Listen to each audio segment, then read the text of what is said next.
को भाँडा माझ्ने भन्दै पर्यो झगडा। आज हामीले बोइलै पकाएर खुवायौँ हँसाइ हँसाइ मिठो मिठो पकोडा। नमस्ते सबैजनालाई, मेरो मिनी भ्लगमा स्वागत छ। आज चाहिँ हामी ब्रेड पकौडी खाने भनेर पसलमा गएर ब्रेड लिएर आयो। बारीमा गएर आलु खन्दैछौँ, बहिनीले आलु खन्दैछिन् अनि आलु निस्किँदैछ। एकछिनसम्म निस्केन गाइज, हामी त हेर्दै होइन आलु छैन कि सोचिरहेको थियौँ। अनि बल्ल बल्ल खन्दा खन्दा चाहिँ आलु चाहिँ निस्क्यो। अनि त्यसपछि हामी आलुलाई ल्याएर धोइ पखाली गर्दैछौँ। यता आलु धुँदैछौँ अनि मजाले सबै आलुहरू राम्रोसँग धोएर राखिसकेका छौँ। अब चाहिँ मैले बारीमा गएर प्याज लिएर आएको थिएँ। त्यसपछि हामीले त्यो आलुलाई चाहिँ धोएको आलुलाई कुकरमा राखेर सिटी लगाउनलाई छोडिदिँदैछौँ। अब यता चाहिँ एकछिनमा सिटी बजाउँदैछ कुकरले चाहिँ। त्यसपछि चाहिँ हामी यो ब्याटर बनाउनलाई पिठो राख्दैछौँ अनि यता पिठो बनाउँदैछौँ।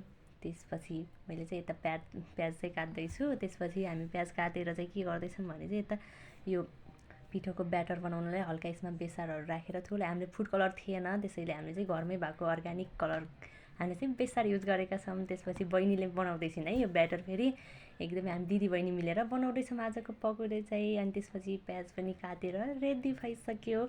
अब चाहिँ हामीले बनाएको ब्याटर चाहिँ यस्तो भएको थियो, एकदमै स्मुथली बनेको थियो। त्यसपछि यता चाहिँ आलुले सिटी बजाइसकेको थियो। त्यसपछि हामी आलुलाई निकालेर, आलुलाई चाहिँ चिसो पानीमा तातो थियो नि त, त्यसैले धोइ पखाली गऱ्यौँ। त्यसपछि चाहिँ आलु केलाउँदैछौँ, यता एकदमै तातो छ, हात पनि पोलिरहेको छ है। त्यसपछि यो आलु पखालेर केलाएर सकिन्छ बोल्दा बोल्दै म अड्किएँ क्या। अनि त्यसैले यता चाहिँ धनियाँको यो बोटबाट निकालेको थियौँ नि त, अनि कस्तो राम्रो भयो। यता आलु चाहिँ हामी म्यास गर्दैछौँ। आलु चाहिँ यता हातले गर्न थालेको, एकदमै झरी पनि हाल्यो होइन। अनि यसमा चाहिँ मसला राख्यौँ, थोरै नुन राख्यौँ स्वादअनुसार। अनि त्यसपछि चाहिँ हामीले राखेको प्याज राख्यौँ। त्यसपछि धनियाँले पनि राखेर हामीले यसलाई चाहिँ मिक्स गरिदियौँ एकदमै राम्रोसँग। कति राम्रो कलर दिइरहेको छ हेर्नु, यस्तो दामी भएको थियो। अनि हामीले चाहिँ बनाउनलाई ब्याटर ब्रेड रेडी बनाएको छौँ। अब चाहिँ हामी बनाउनतर्फ लाग्छौँ। बनाउनलाई चाहिँ यसरी मसला फिल गर्ने अनि दुईवटा ब्रेडलाई चाहिँ एकदमै इजी छ है। अनि त्यसपछि हामीले एकदमै इजी, हामीले पनि भिडियो हेरेर बनाएको, अनि एकदम बिचबाट कट गरिदिने होइन। अनि कस्तो दामी देखेर के। अनि हेर्नुहोस् यति धेरै बनाएर हामी सबै बनाएर पकाउनतर्फ लाग्यौँ। यता तेल बसाल्यौँ कराईमा। त्यसपछि चाहिँ हामी यसलाई चाहिँ पालै पिलो चाहिँ ब्याटरमा चोप्दै यता तेलमा चाइया पार्दैछ। अनि त्यसपछि तेलमा एकदमै राम्रोसँग कति राम्रो देखिरहेको छ, कलर एकदमै दामी दिएको छ। हामीले चाहिँ फुड कलर युज नगरे पनि कस्तो दामी देखिया। हाम्रो पकौडी चाहिँ एकदमै पाक्दैछ कति मजाले होइन। कति मजाको हेर्नु त, तेलमा कस्तो दामी देखेको। वाउ, हेर्दै खाउँ अहिले पनि खाउँ लागिरहेको छ। मैले भिडियो एडिट गर्दाखेरि एकदमै खान मन लागिरहेको छ होइन। हामीले चाहिँ यो एकदमै फुल्ली नै पाकेको भिडियो बनाएको थियौँ, किनभने पछि भ्याउँदैन नि त हामी, फेरि अब धेरै बानी छैन, त्यही भएर अब फेरि हामीले पालै पिलो चाहिँ यसरी बनाउँदै थियौँ। अनि टेस्ट गरिहालौँ न भन्ने भयो नि त। अनि एकदमै मिठो भएको थियो, हामी चाहिँ खान चाहिँ छोड्ने होइन फेरि होइन। अनि त्यसपछि मैले बहिनीलाई नि टेस्ट गर्न लगाएँ, बहिनीले नि मिठो भन्दैछिन् होइन, एकदमै मिठो छ भन्दैछिन्।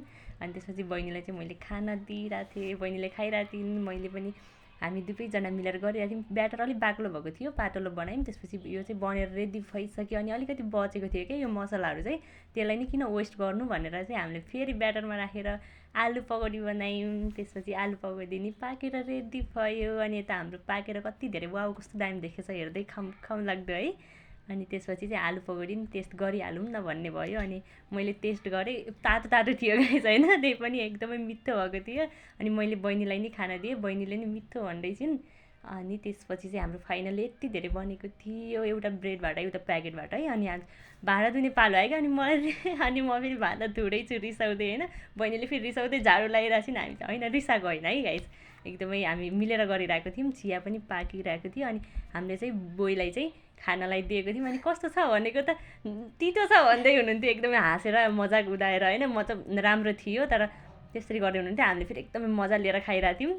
माइजू चाहिँ बाहिर जानुभएको थियो, आउनुभयो। अनि माइजूलाई पनि खाना दियौँ, माइजूलाई पनि टेस्ट गर्दै हुनुहुन्छ। अनि एकदमै मिठो छ भन्दै हुनुहुन्छ होइन।